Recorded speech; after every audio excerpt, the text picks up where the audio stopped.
Hello and welcome to Chapter 5. I just wanted to set up a little background about the entertainment industry and the Chicago outfit. In the 1930s, while Al Capone was in prison for income tax evasion, Frank Nitti was the acting boss.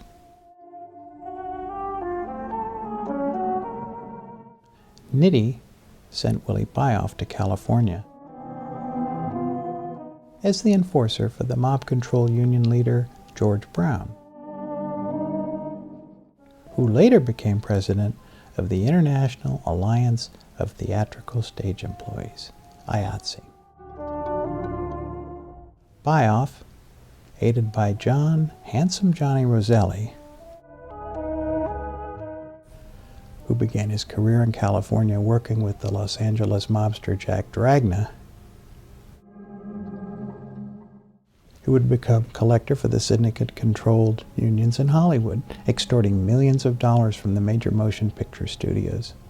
There's stories out there about these guys. My point is the connection between the mob and the entertainment industry, and what role my step-grandfather, Al Epstein, had as an entertainment attorney for the mob-controlled Music Corporation of America.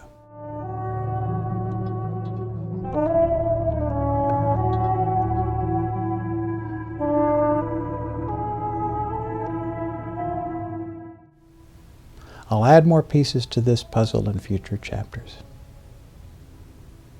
Entertainer friends, continue with the song composer lyricist Mack Gordon.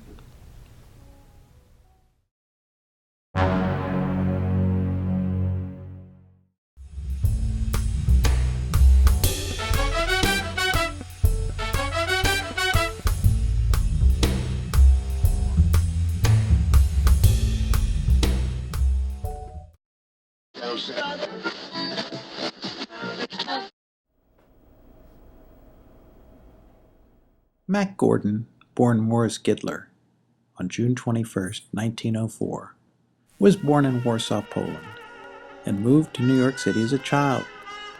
He was an American composer and lyricist of songs for the stage and film. He was nominated for the Best Original Song Oscar 9 times in 11 years, including 5 consecutive years between 1940 and 1944, and won the award once for You'll Never Know. That song is proved among his most enduring and remains popular in films and television commercials to this day. At Last is another one of his best-known songs. He appeared as a vaudeville actor and singer in the late 1920s and early 1930s, but his songwriting talents were always paramount. He formed a partnership with the English pianist Harry Revel that lasted throughout the 1930s. In the 1940s, he worked with a string of other composers, including Harry Warren. Gordon's songs have been used in the soundtrack of over 473 films, according to the Internet Movie Database. Gordon writing specifically for at least 50 of them. I'll play you over and over again. His catalog includes more than 120 songs sung by some of the world's most famous and talented performers, such as Frank Sinatra, Dean Martin, Sammy Davis Jr., Etta James, Glenn Miller, Barbra Streisand, Christina Aguilera, Mel Torme, Nat King Cole, and many more.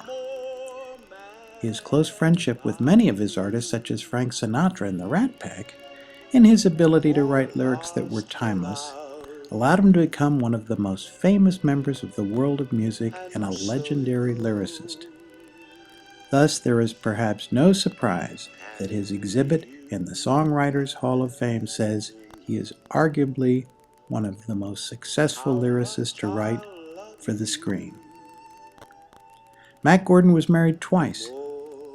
First to Rose Pennelly, and they had 2 children, and divorced in 1936, and to his second wife, Elizabeth Cook, in 1939, and they divorced in 1948.